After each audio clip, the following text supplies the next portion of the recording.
Nah, ada yang somasi, ada yang kita diteror di rumah, di keluarga, ibu juga diteror. TikTok kalau buat jualan apa step awalnya gitu? Apa langsung bikin konten asal aja atau nentuin niche dulu, nentuin kategori dulu atau kayak gimana? Iya, kalau saya ada 3 step. Nah, yang pertama itu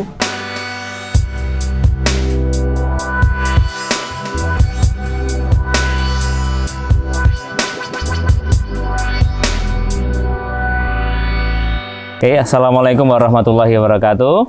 Waalaikumsalam warahmatullahi wabarakatuh. Thank you banget, kita siang ini lagi ada di Kopi Kelotok Paris di acara sudah selesai acara ini, Marketing Mastermind angkatan yang ketiga. Jadi ini sesi tambahan ngobrol-ngobrol sama pakar di sebelah saya. Ini ada Mas Latif Setiawan gitu ya. Nih beliau ini buat yang belum tahu kisahnya sangat inspiring, apalagi khususnya sejak pandemi ya Mas ya. Iya. Naik turunnya itu luar biasa. Dulu sempat rame di teman-teman Jogja itu karena tiba-tiba jual rumah.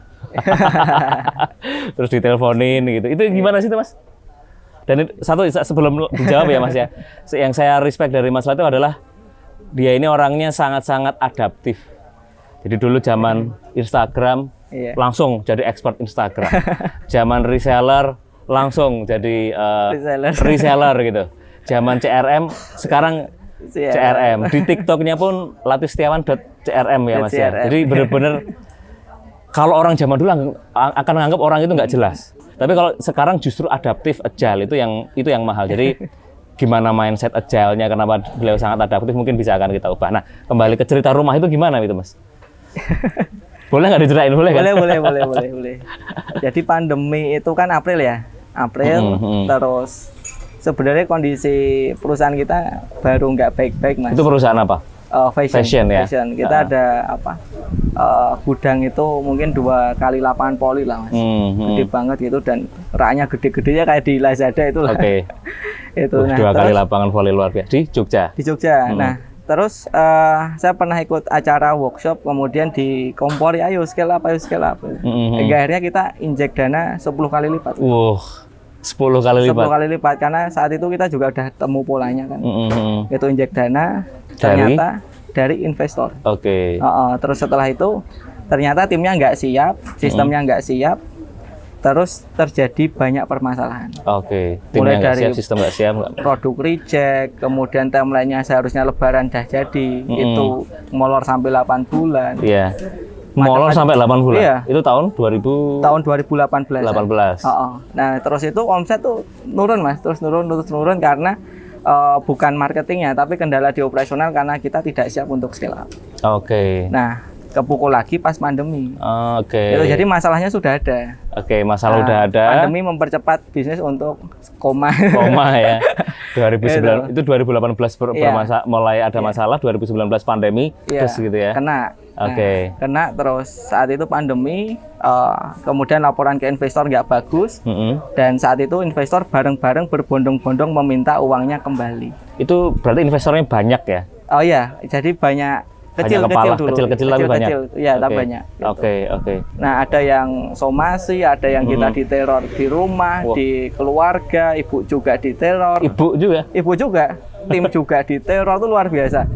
Ya, sampai kita nggak sempat nggak tenang lah berbisnis karena di mana-mana diteror. Gitu. Terus akhirnya ya sudah, karena itu saya juga sempat down, sempat stres sampai kita dikunjungi teman-teman distributor kita.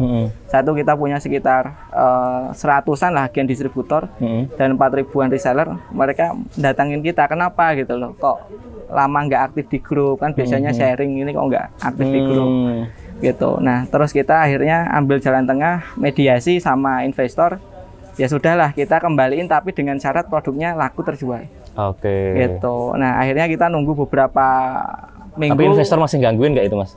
Enggak. Ya kan kita udah ambil kesepakatan. Nggak boleh diganggu gitu ya? Nggak boleh interupsi gitu kan, nggak boleh gangguin gitu kan.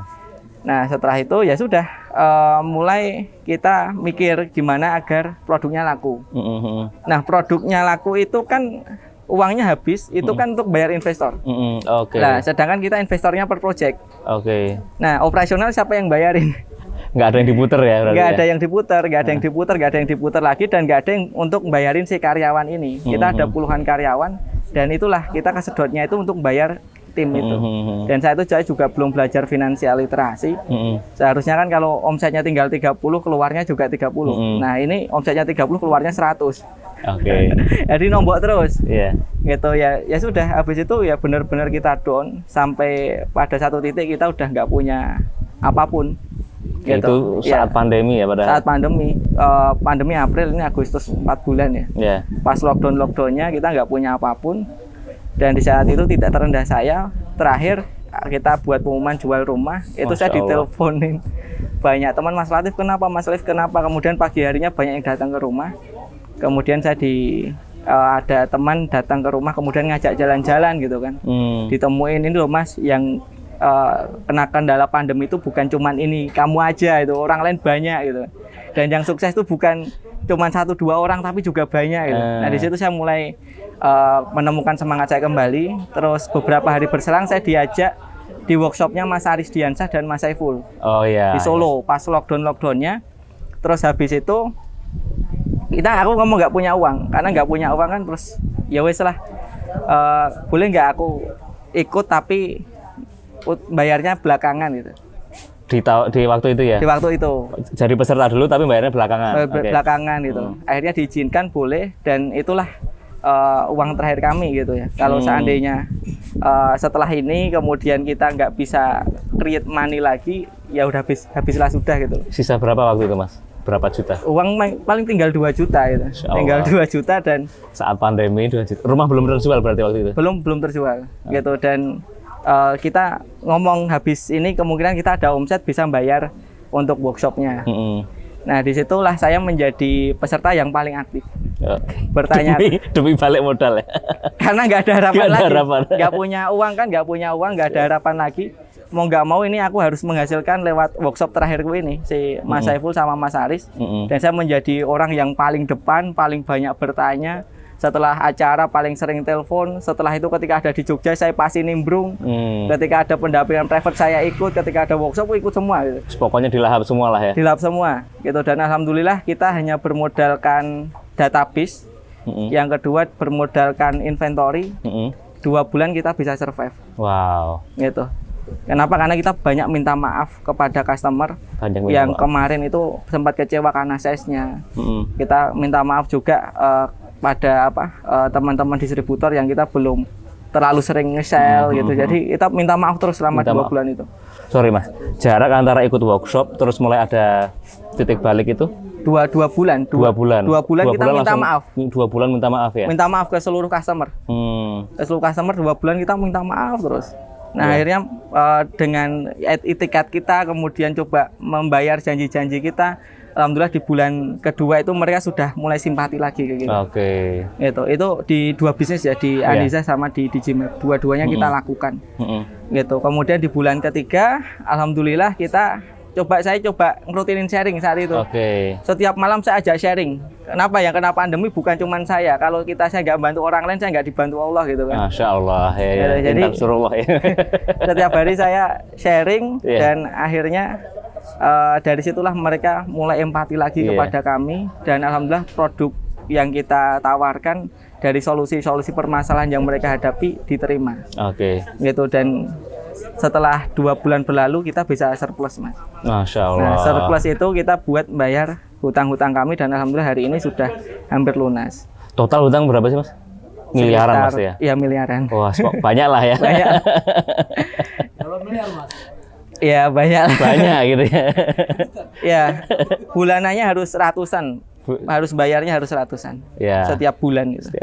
Bunganya 375. Kan banyak kan yang lebih berat daripada saya. Tapi akhirnya bisa kembali dengan workshop, dengan mempraktekkan ilmu yang di workshop itu, dengan minta maaf Flywheel. Empati. Akhirnya sampai malah lahir buku. Buku CRM Flywheel Marketing. Iya. Siapa aja Mas yang Mas Latif temui waktu itu? Mas Aris yang pertama, Mas Aris, Mas Saiful. Kemudian saya mukanya kusem banget lah itu. Sudah wajahnya udah nggak jelas gitu kan. Udah wis mikir. Nah, kaki di kepala di kaki lah. Itu Mas Aris. Kemudian 1 minggu berselang ketemu sama Mas Yoyo. Ketemu sama teman-teman ini ya, digital marketing camp ya. Oh, DMC ya. DMC, kemudian juga ketemu Mas Satya gitu. Ketemu teman-teman di Business Hack juga. Gitu. Nah, itu yang jadi semangat kami gitu untuk apa ya? Ternyata ada yang sukses ketika pandemi gitu. Kalau Mas sampai pada satu titik ada yang nanya sampai bilang lepu, ayo udahlah Mas Latif punya kemampuan lah, jangan banyak ngeluh. Mas Latif orangnya bisa kok, insya Allah gitu. Akhir itu ya sudah, kita coba mulai nggak mikirin itu lagi, kita mikirin ke depan. Iya. Tapi ya wajar sih. Kena pukulan seperti itu ada ngeluh-ngeluhnya dulu tuh ya sangat-sangat manusiawi ya. Cuman karena ketemu circle yang tepat, vibes yang tepat jadi naik ya. Jadi semangat.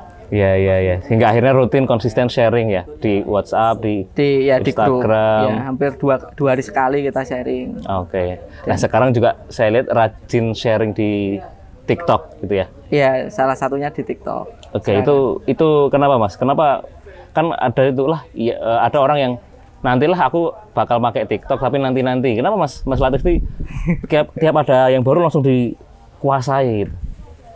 Iya, sebenarnya dulu masuk ke TikTok udah lama Mas. Udah lama ya? Udah lama, cuman cuman asal-asal posting, nggak dikelola.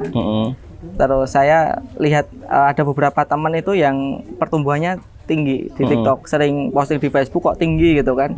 Kemudian saya coba izin Mas, boleh nggak saya belajar gitu. Nah ternyata ketika kita belajar langsung kita praktek langsung cepat pertumbuhannya gitu. Dan saat itu ya sudah kita fokus ke TikTok saat itu. Oh ternyata TikTok itu marketnya gede, cepat, dan itu salah satu funnel kita untuk besarin grup dalam waktu yang cepat. Oke. Gitu. Berarti Mas Latif kan termasuk orang yang dapat uang dari TikTok. Itu gimana? Kan ada orang yang dengan affiliate gitu ya. Kalau Mas Latif apa buat jualan hard selling kah atau kayak gimana? Kalau saya sosmed itu khusus untuk ini ya, untuk awareness. Kemudian dari awareness tadi di convert masuk ke grup. Oke. Gitu, karena ternyata Pareto kita itu di grup. Penjualan paling gede itu lewat grup. Oke, itu kayak jualan Soro fashion itu juga atau jualan macam-macam. Pokoknya di grup. Iya, sharingnya menyesuaikan dengan market. Oke. Nah, masuk di grup. Jadi TikTok itu hanya untuk nyari database. Oke. Gitu, TikTok, YouTube, Facebook itu kita gunain untuk nyari database. Jadi ternyata edukasi yang paling mudah untuk menjangkau mereka ya yang kita kuasai. Yaitu kalau masuk ke database WhatsApp kan kita jadi gampang kan menghubungi mereka secara japri ataupun. Gitu, jadi ya kayak Aksoro ya, pakai grup juga. Kayak Aksoro. Dulu saya pernah sharing, Mbak ini beneran mau sharing enggak gitu. Saya pernah ngomong ke Aksoro, di counter attack gitu sama itu. Dimarahin gitu. Saya protes kan. Ini kok nanya tapi nggak dibales. Gitu kan. Terus dimarahin gitu kan. Saat itu dimarahin ini kenapa gitu.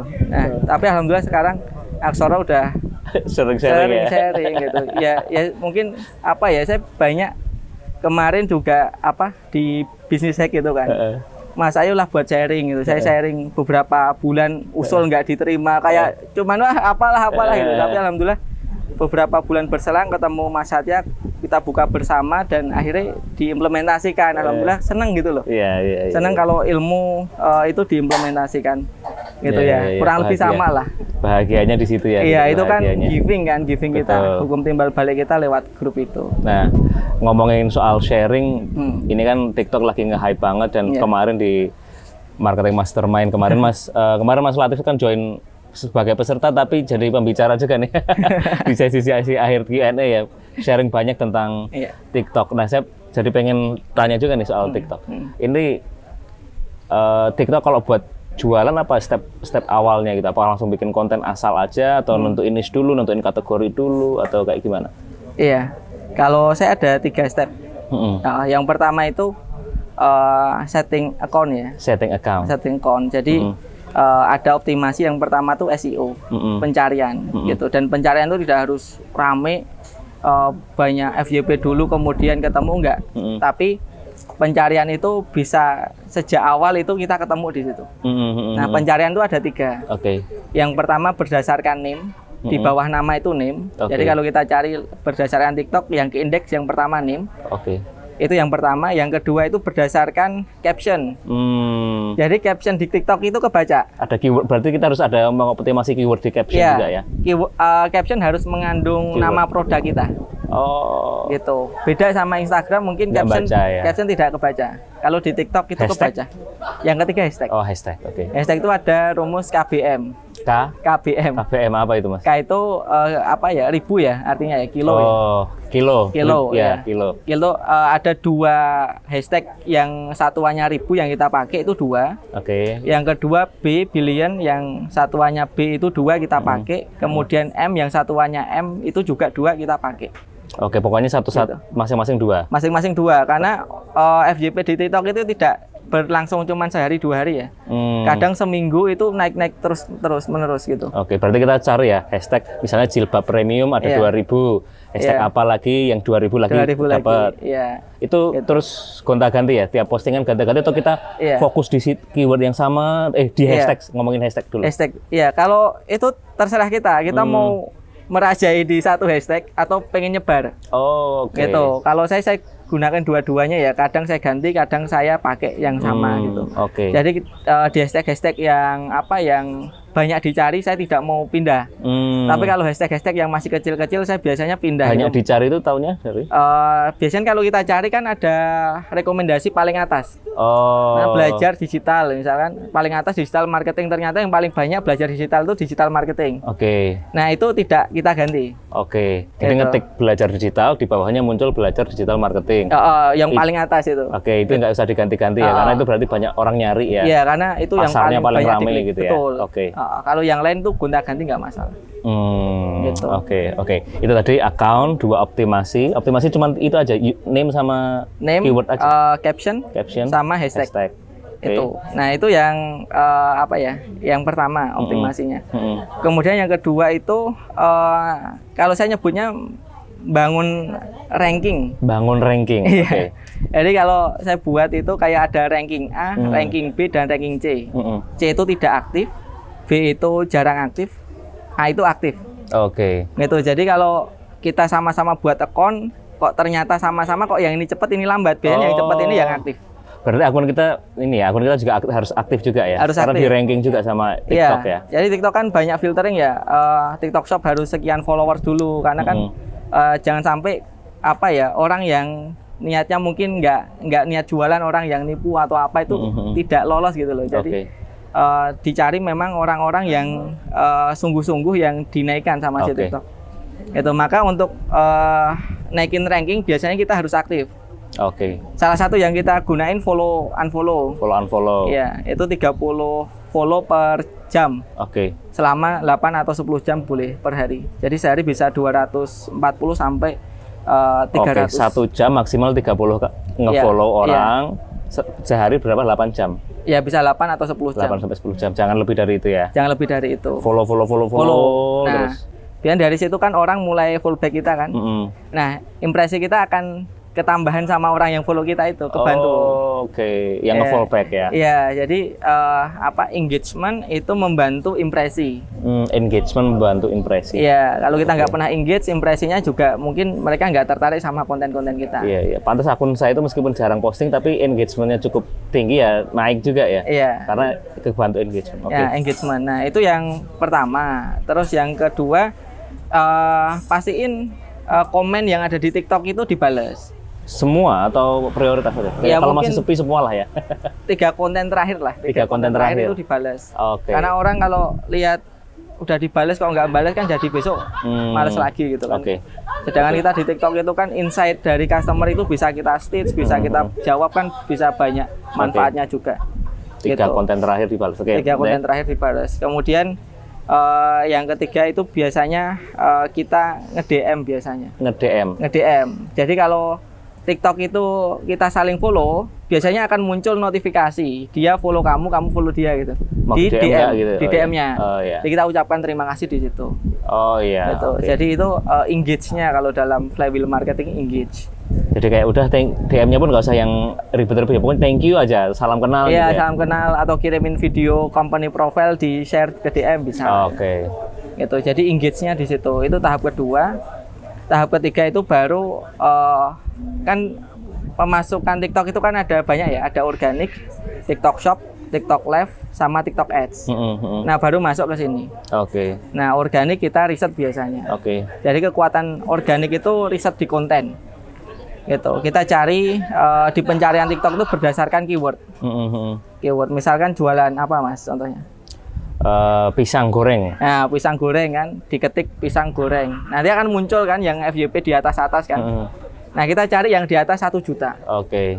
Gitu. Nah, kemudian di situ 1 juta apa? Viewers. Oke. Viewers. Nah, habis itu kan kita nanti bisa ngeklik salah satu gitu kan. Salah satu kita klik, kemudian di situ ada yang namanya alur cerita. Oke. Nah, alurnya kita contoh. Oh ya, kan ada misalnya kalau jual pisang goreng ada alurnya pisang gorengnya dulu atau tokonya dulu atau orangnya dulu, urutan-urutan adegan-adegannya lah. Adegan pembuatannya ininya gitu. Jadi alurnya kita contoh gitu. Kenapa? Karena orang yang baru masuk TikTok mungkin nggak paham storytelling, nggak paham alur ya. Contoh aja alurnya gitu kan. Contoh yang sudah ada aja lah. Contoh yang sudah terbukti FYP. Karena market di Instagram, TikTok, Facebook pasti beda. Oke. Tugas kita itu memberi makan ikan sesuai di kolamnya. Ikannya apa ya kita kasih makan apa. Jadi untuk memperjelas, kadang orang yang masuk YouTube malah sebel kalau cuma nonton berapa detik. Lah ini aku lihat nonton YouTube ngeremehin kuota aku. Kadang di YouTube pengennya yang panjang ya, tapi kalau di TikTok pengennya berapa detik doang. Sesuai gitu. jenis ikannya. Nah, terus. Nah, itu jadi itu yang pertama alur cerita. Yang kedua alur narasi. Alur narasi. Ya, jadi kan ada soundnya kan. Nah, soundnya itu ada alurnya. Gimana contohnya alurnya? Misalkan pertama sales hook-nya gitu. Apa pisang goreng segede ini harganya cuma 7.000. Itu kan orang penasaran. Segede ini cuma 7.000. Ya. Gede banget, murah banget gitu. Nah, jadi itu sales hook-nya gitu kan. Jadi yang tidak umum lah gitu. Nah, orang jadi penasaran. Ya, habis itu dikasih penjelasan yang di Mas Bondan jelaskan kemarin alasannya apa, kemudian call to action-nya. Nah, itu narasinya itu juga ditulis step by step-nya. Oke. Nah, terus selanjutnya sebuah konten saya yakini tidak ada yang sempurna. Gitu. Nah, ketidaksempurnaan itu diwujudkan biasanya dari konten, dari apa? Komen. Jadi komennya itu biasanya dia akan nanya sesuatu kalau konten ini nggak jelas. Oke. Maka dari pertanyaan itu kita jadiin insight untuk kita masukin ke video kita. Oke. Jadi video kita itu tidak plagiat, tapi melengkapi dari apa yang sudah ada. Jadi kayak tanya jawab. Kalau ngobrol tuh kan kita bikin konten terus ada komen jawab, kita bikin lagi gitu ya. Open loop, content loop namanya ya. Iya. Kalau saya gabung. Gabung ya. Iya, jadi di sini kemudian ada komentar, saya jadiin video, saya gabung insight dari komentar-komentar ini. Nah, terus biasanya saya cari sampai 3 jenis alternatif video, Mas. Gitu. Video pertama saya riset di minggu pertama, video kedua minggu kedua, video ketiga minggu ketiga. Oke, 3 alternatif itu untuk postingan besok atau gimana? Iya, postingan untuk meriset market di TikTok lebih suka yang mana kalau relevannya dengan produk kita. Jadi misalnya minggu ini kita udah search pisang goreng, dapat video 1, besok tetap kita harus riset lagi gitu ya maksudnya? Atau gimana? Dengan tema yang sama. Dengan tema yang sama. Dengan alur narasi yang sama, dengan alur visual yang sama. Karena bisa jadi ada perubahan, ada apa gitu. Kita lebih bicaranya lebih lancar, lebih enak dilihat. Jadi 1 minggu 1 konsep. Oke, 1 minggu 1 konsep. 1 konsep. Minggu kedua konsep kedua, minggu ketiga konsep ketiga. Oke. Nanti kita review mana yang paling menghasilkan viewers dan yang paling menghasilkan satu konsep hanya 1 video aja. Misalnya aku seminggu ada konsep ini 1 konsep. Aku bikin seminggu tuh gitu aja, Mas. Iya, betul. Iya. Oke. Kan produk kita bukan cuma 1. Angle-nya juga bukan cuma 1. Oke. Gitu. Jadi kalau misal social experiments kan ketemu orangnya beda-beda gitu. Ya. Berarti tema ini pokoknya temanya konsepnya social experiment. Hari Senin social experiment sampai Minggu. Terus besok baru ganti. Betul. Oke, paham. Nah, setelah 3 minggu kita evaluasi. Gitu. Nah, ada 2 tipikal konten, Mas. Yang pertama konten yang menghasilkan engagement. Oke. Ada yang 2 tipikal konten menghasilkan konversi. Oke. Nah, biasanya kita harus ngalahin salah satu. Kita mau ke engagement atau konversi. Kalau kita mempertahankan dari 3 konten yang kita riset ini, engagement aja deh gitu. Ya sudah, berarti ini yang menjadi konten utama kita. Oke. Tapi ada konten yang konversinya bagus tapi engagementnya biasa-biasa aja. Ya resikonya growth-nya lambat tapi konversi. Kapan kita tahu ini bagusnya engagement, ini bagusnya konversi? Omset kah atau mau tergantung tujuan kita atau milihnya gimana? biasanya kalau engagement itu komennya lebih ke apresiasi gitu. Jadi kalau kita postingan engagement, mereka mengapresiasi, wah ganteng ini gitu, wah sedih gitu kan. Nah itu engagement. Tapi kalau konversi mereka tanya produk. Berarti ya itu tadi, berarti misalnya sih aku harus fokus bikin yang engagement atau yang fokus yang konversi ya, itu terserah kita ya sebenarnya ya. Terserah lagi kita butuh yang mana, memilih yang mana. Oh, memilih yang mana. Memilih yang mana gitu. Nah, kita contohnya pernah mendampingi ini alat cukur pria. Alat cukur pria. Kita membuat tips menata rambut pria gitu. Ini ada pomade yang khusus buat rambut kayak apa? Basah, kelihatan basah. Ini ada yang kelihatan kuat. Jadi macam-macam kayak gitu. Nah, itu engagementnya standar paling sekitar 100.000, 200.000 gitu kan. Tapi itu konversinya tinggi. Kenapa? Yang diulas itu produknya sendiri. Nah, pernah juga drama tuh gede banget tapi nggak nyambung sama produk. Karena cuman menjadikan apa ya, toko itu sebagai background gitu kan. Tapi orang tidak ngerti value-nya. Nah, thank you Mas, ini sangat-sangat daging. Mungkin pertanyaan terakhir deh ya. Ini kalau misalnya saya punya all shop, intinya pakai TikTok buat jualan, kan tadi ada konversi, ada engagement. Apakah mendingan saya fokus di konversi aja, biar nanti engagement adalah saya nanti tinggal promote ke akun lain gitu, ngurusin engagement. Kalau saya punya tim, saya bilangnya gimana? Ya Mas, engagement kan harus clear ya, apa yang diprioritasin. Ya tergantung goal kita bangun TikTok itu apa. Kalau goal TikTok kita awareness, misalkan kita brand udah gede gitu kan, atau kita jual produk yang customer good gitu kan, awareness, ya sudah, berarti goalnya adalah engagement.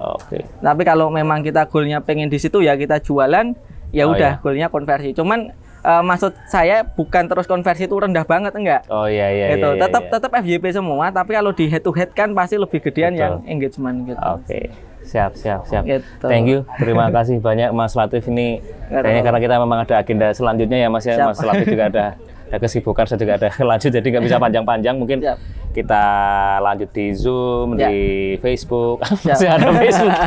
Lawas banget, atau di grup WhatsApp atau di YouTube episode berikutnya. Karena saya tahu ilmunya TikTok doang itu masih panjang. Kemarin yang di-share di workshop itu tuh masih panjang banget. Di video ini masih sekilas banget. Jadi ya terima kasih udah nonton sampai selesai. Sampai ketemu di video selanjutnya. Bye.